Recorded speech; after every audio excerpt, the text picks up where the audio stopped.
Okay, so first I want to talk about how we go ahead and model climates on Earth and on Mars. What's the same in the two cases, what's different. Many of the articles that the Aeolian Landforms group presented incorporated what they call general circulation models as part of their study. Actually, that was also relatively common in the glacial landforms articles as well. So just basically, for those of you who had one of those articles that dealt with incorporating an analysis from the general circulation models into the studies they were looking at, what basically are we talking about here?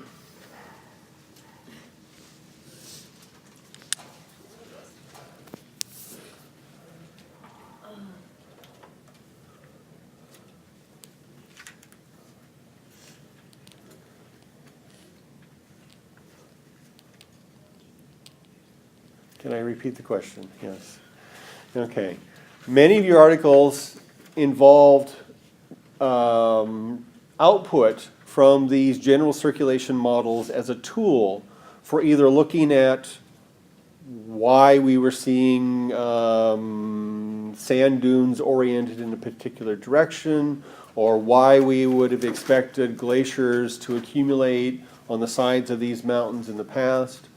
So in general, what area of the planet are we talking about when we're modeling these general circulation patterns? What's circulating? Air. What? Air, okay. So a lot of climate processes, as we talked about last time, are driven by these flows of air that are set up by these different circulation cells.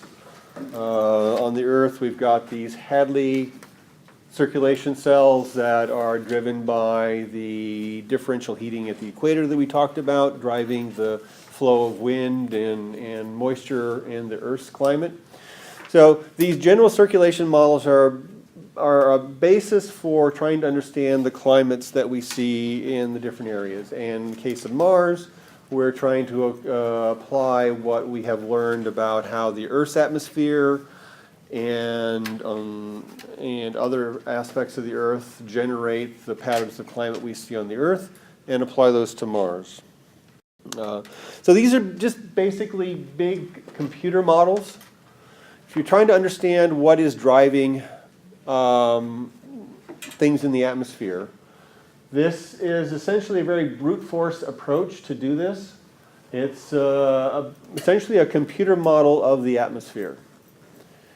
And you break the atmosphere up into lots of itty-bitty boxes based on, well, what the atmosphere is, of course, a three-dimensional fluid, right? So what would be the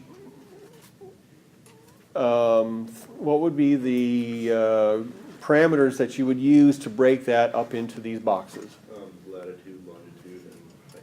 Latitude, longitude, and height. So we can basically say, this square meter of air here has a certain density, has a certain temperature. It may be moving, so it has a certain momentum. Those are all physical properties that we can simulate in a computer model. And basically, each of these boxes, what's going on in each of these boxes in 1 second in the future is going to be determined by what was going on in that box now, as well as what's going on in all the surrounding boxes around it. So this is just a huge bookkeeping kind of process. But we know these physical processes that influence temperature and pressure and momentum and movement and so forth, that's all just basic physics. And so we can translate those into equations that will calculate the temperature of this little bit of air up here in the future based on its past temperature and what kind of heat is flowing into and out of that little box back and forth to the other surrounding boxes. So conceptually, it's fairly straightforward, I hope. Okay. And so again, what will be some of the important properties? For example, temperature. Temperature is going to be determined by the amount of heat flowing in and out of a given part of the atmosphere.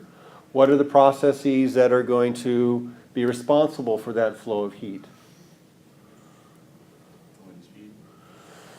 Well, yeah, wind speed, just wind, movement of air in general. If you've got hot air down here at the equator, and that hot air is rising, that rising hot air can be modeled mathematically through this general circulation model.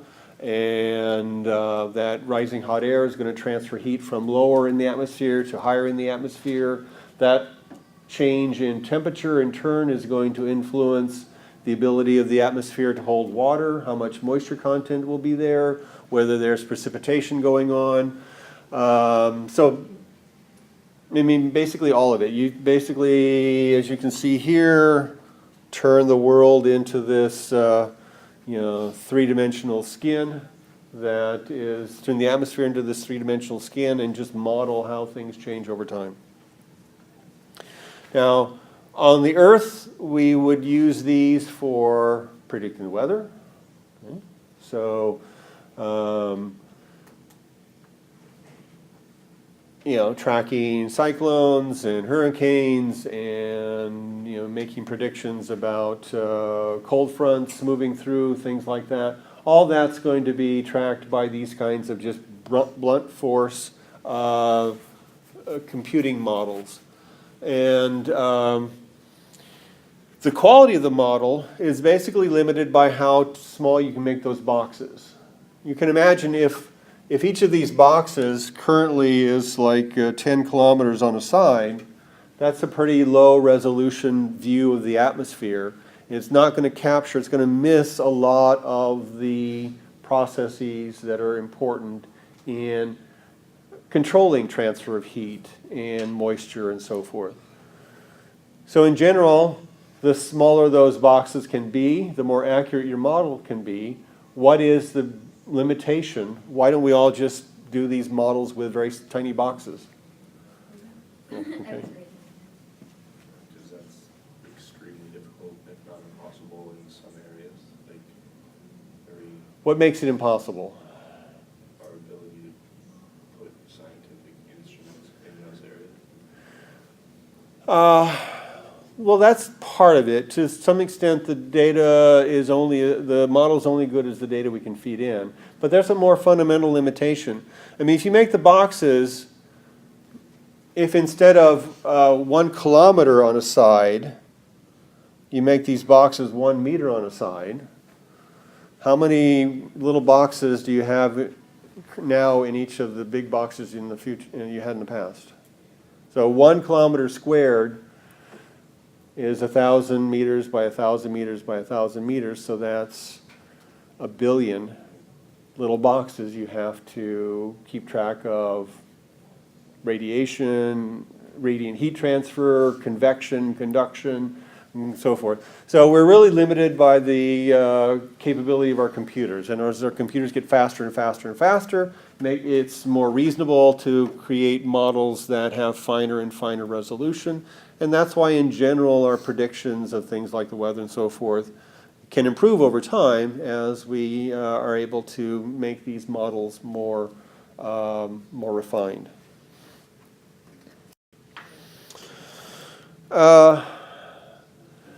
This just shows some of the things that these models attempt to account for.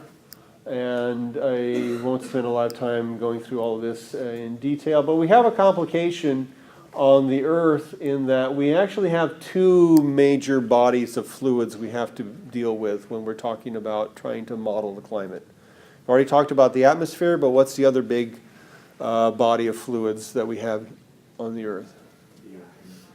the oceans. Okay, so there's going to be heat transfer with currents and conduction and convection. All of those processes are going to be going on in the ocean as well. And so for a long time, researchers just trying to focus on trying to understand how the atmosphere worked. And then there were other researchers who were trying to understand how the oceans worked. And then over time, there's been more work on trying to understand how heat is transferred back and forth between the oceans and the atmosphere, how winds and movements of the atmosphere drive movements in the ocean, and so forth. Okay, so that's the basic framework. And if you had an article that used these general circulation models to try to say something about the climate of Mars and how it relates to either sand dunes or glaciers, Nolani. You know how like the moon like affects our ocean? Like, could they find out if Mars had water and stuff, would Mars's moons affect that? Were there ever tides? If there was an ocean, which was a topic we'll deal with in a couple weeks or a week or so,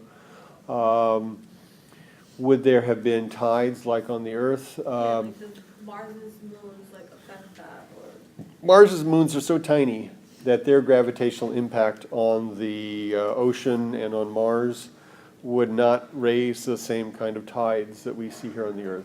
We actually have kind of a unique situation in that our moon, relative to the size of the Earth, is pretty much the highest ratio of moon to parent planet in the solar system, except maybe if you talk about Pluto and Charon, which is kind of like a binary dwarf planet system.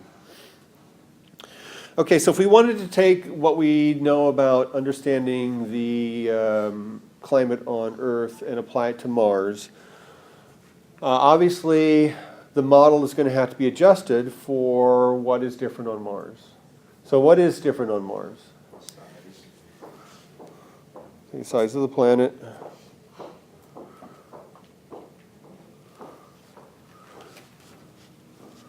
What's different in terms of the atmosphere of Mars compared to the atmosphere of the Earth? Yeah, this is basic Mars 101 kind of stuff. What? Okay, so the atmosphere is much thinner.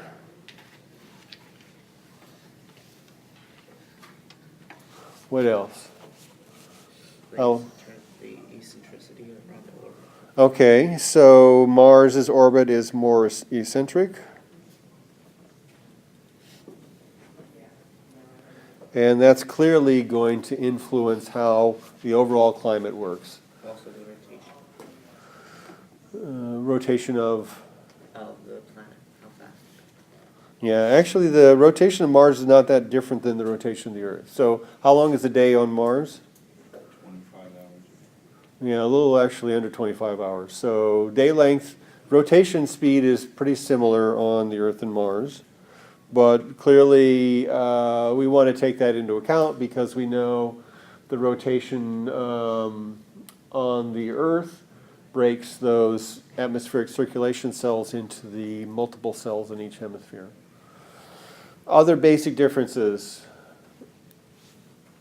Earth to Mars. Nolani. Earth as an ocean. Okay. Our Mars is much drier. The atmosphere is going to be much drier, and the dry atmosphere is going to hold heat and transfer heat and respond differently than a wet atmosphere. Now, the atmosphere on the Earth is basically wetter. What does Mars have more in its atmosphere than the Earth has? What?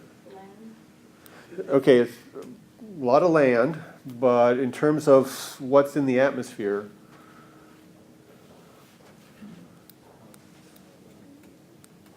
what?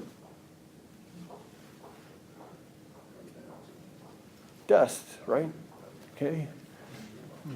Mars is much dustier, and so forth. There are lots of these differences, and so, Mars climate science is basically trying to take what we know about climate on the Earth and tweak those models based on these known differences between Earth and Mars. Okay, so basically, as I just kind of tried to get across, there's a much higher level of dust in the Martian atmosphere. We have much more influence of regional and global dust storms. That's one of the other topics I want to talk about today when we finish up with this. We do have dust bowl, dust storm kind of conditions that do develop on the Earth, but nothing like on Mars. That atmospheric loading of dust is going to influence the rate at which incoming solar radiation is absorbed or reflected. Okay, so it is an important change. We have one thing that wasn't mentioned, or did somebody mention? The temperature is much lower, and we have an atmosphere that is mostly carbon dioxide. We have in the Earth's atmosphere mostly ice crystals made of what kind of ice? Water ice. Okay. On Mars, we're going to have a lot of carbon dioxide ice as well as some water ice. And so that's going to have a different physical property to the atmosphere. That's going to add a different physical property to the atmosphere than what we see here on the Earth. And so forth. So this just shows a little bit about the history of Mars climate modeling. It is a very active process going on now. It started essentially as soon as we started sending probes. By that time, we were already starting to develop some of these mathematical modeling approaches to understanding the Earth's climate systems. And so it was a natural fit to send, to adapt these for Mars. A lot of this work is done by the NASA Ames Center. Ames, where's Ames? Ames is one of the NASA centers, and they have taken over basically Mars climate science for NASA.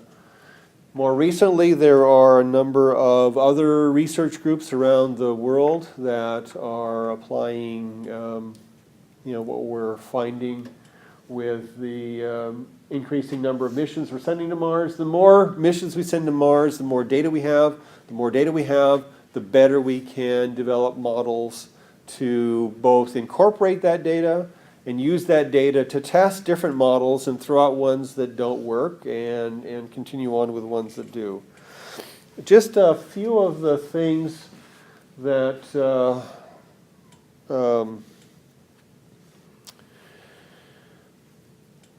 have been more of interest lately in the trying to understand the climate of Mars. Okay, when we were early in the space age, people were just trying to get a basic understanding of what the Mars atmosphere was like. Why it had the density it had, what was controlling that. How heat and pressure and so forth varied over time and why. Part of this is just very practical. If you're going to land a spacecraft on Mars, it's in some respects more difficult than landing a spacecraft on the Earth, because on the Earth we've got a nice thick atmosphere. How did the Apollo capsules land? Big in the water, big parachutes, slowed the spacecraft down, gentle splashdown in the water. Soviets and the Russians basically do the same thing, but on land. We've got a thick enough atmosphere that we can really take advantage of it. No parachutes involved in the landings on the moon. Why not?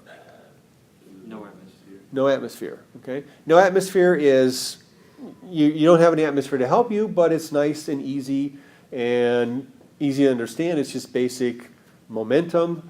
You're approaching the moon at a certain velocity, and you've got to fire your retro rockets enough to slow down. Okay. Mars is tougher than both the moon and Earth because there's enough atmosphere to be a nuisance, but not really enough atmosphere to be as useful in terms of slowing down incoming spacecraft as on the Earth. There's no way with our current technology that we could have kind of a shuttle-like spacecraft aerobrake through the air and land on a runway the way that the shuttle used to do. Okay, so a lot of the early interest was very practical. Over time, there's been more of a focus on trying to understand, fundamental aspects of the climate, and what there's been a lot of work on these days are using these general circulation models to understand how climates varied in the past. Why did we get glaciers showing up, in the last several hundred million years on these volcanoes, and so forth. Now, as I said, again, the quality of the modeling has been aided by the missions we've sent there. So, for example, Pathfinder and the Opportunity and Spirit rovers, and Phoenix mission, those are either landers or rovers. What kind of data can they provide to climate scientists?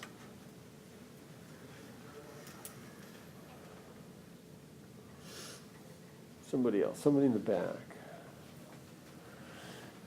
Got the Phoenix lander up in the polar regions. You've got Opportunity wandering around the south of the equator in Meridiani Planum.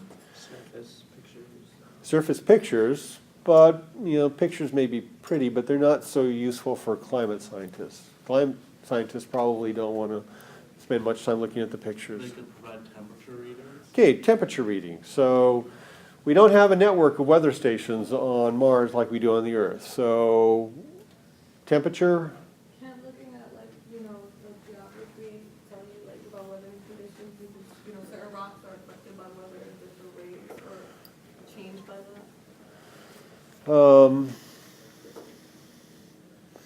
Aren't the mountains and stuff affected by the weather and over time at least? Yeah, weathering and erosion would be different on Mars because we don't have any rainfall currently. And so, the Aeolian group that's looking at these wind-borne processes, that's the main mechanism for weathering these days. But temperature, atmospheric pressure. Atmospheric pressure on Mars actually varies quite a bit more than it does here on the Earth. We do have, weather reports do report barometric pressure.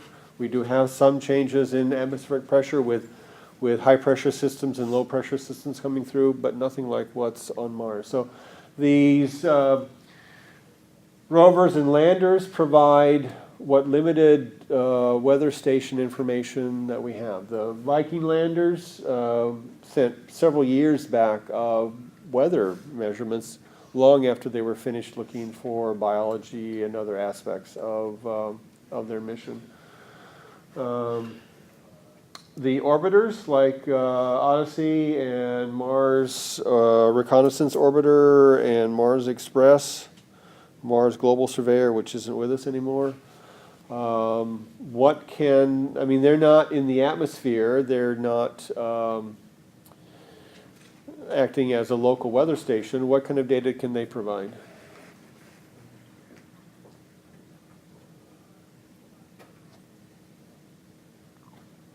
What's the advantage of an orbiter over a lander? If you've got a rover down on the surface of Mars, why do we bother with orbiters anymore? You can track, wind movement and visuals of, dust storms. Okay, regional pictures of dust storms. Yeah, you just have a broader view of the landscape, so Okay. you can map out the terrain. Yeah, okay. So that's the complementarity between orbiters and landers. Landers give you a very detailed picture of one particular spot. An orbiter, through remote sensing, can provide information. These orbiters can do temperature profiles through the atmosphere with their infrared sensors that they have on the spacecraft. They can take an image, an infrared image of the edge of the, rather than looking straight down, they can look off toward the limb of the planet, as it's called, off toward the edge, and they can take a temperature profile through the atmosphere, which is very useful information for these climate scientists trying to understand how the atmosphere works.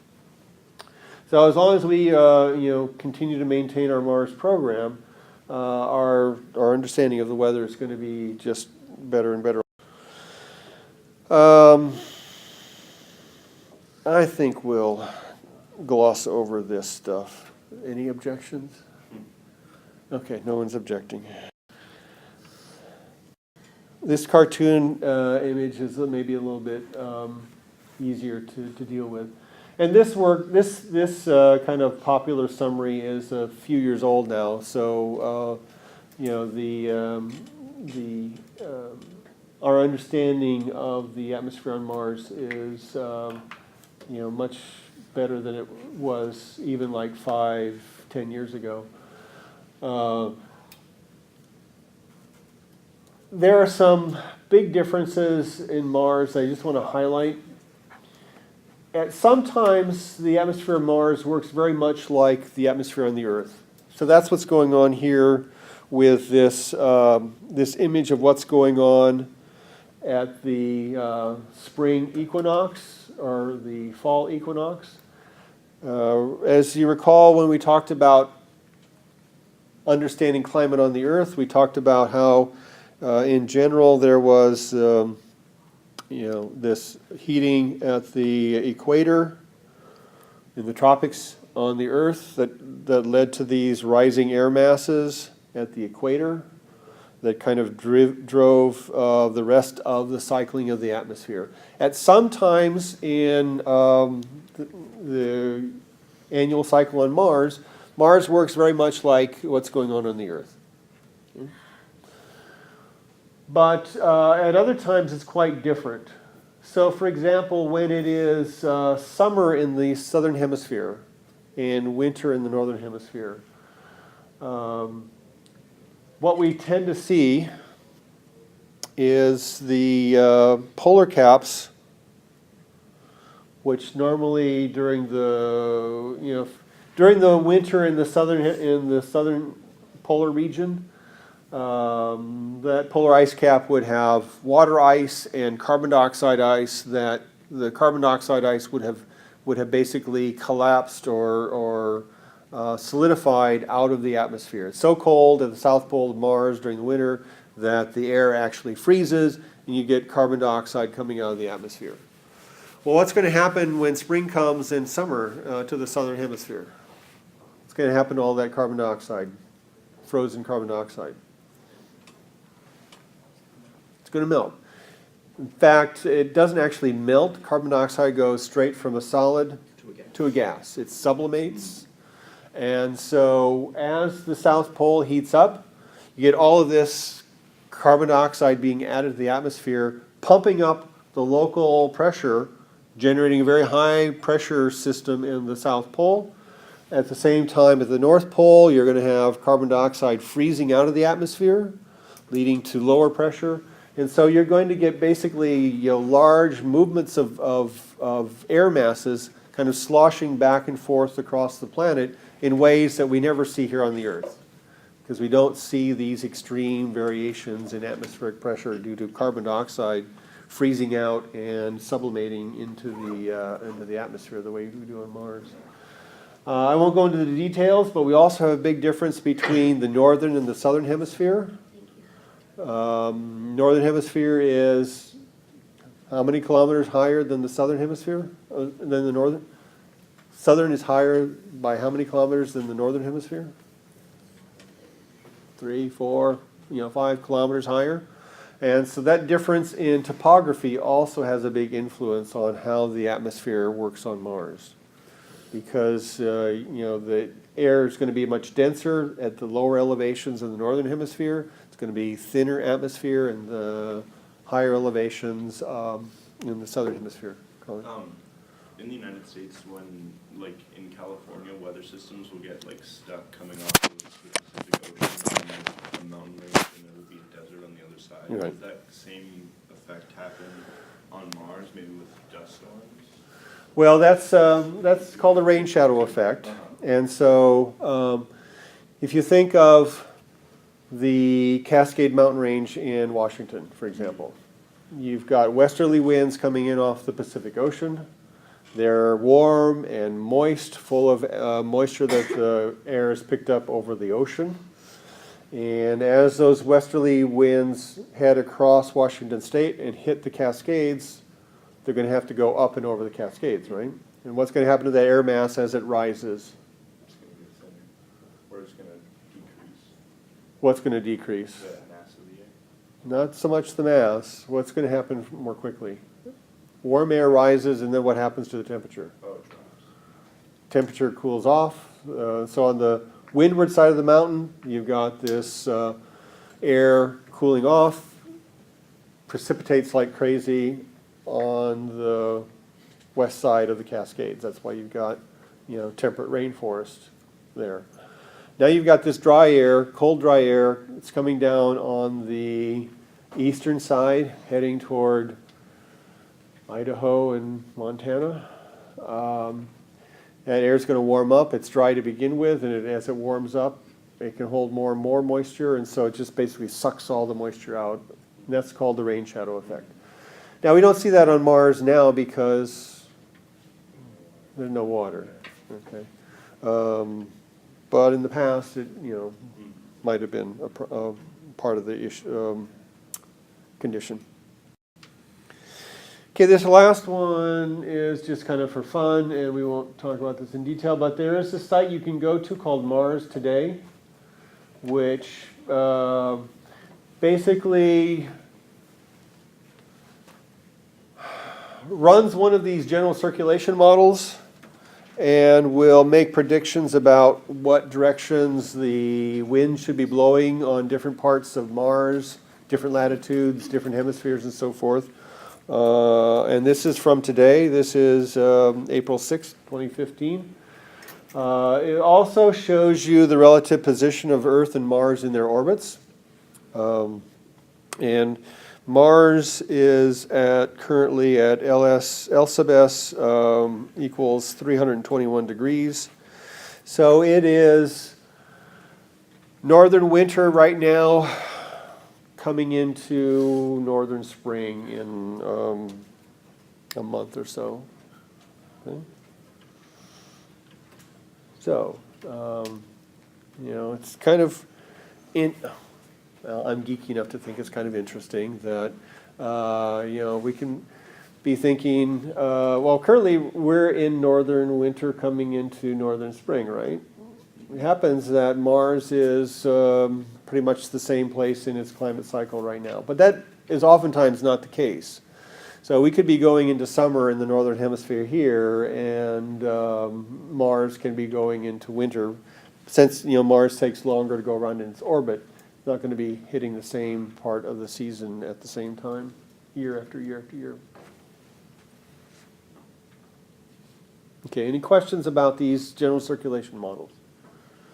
Basically, they can help us predict what the winds and atmospheric circulation, temperatures, and so forth are currently on Mars and how they may have varied in the past and what influence. Once we've got a fairly decent mathematical model of the atmosphere, we can do things to it like, say, what would happen if we tilted Mars over 45 degrees on its axis? Mars isn't currently like that, but we can kind of run the experiment to know what influence that would have had on the climate the last time Mars was tipped over 45 degrees, several hundred, whatever, tens of thousands or millions of years ago.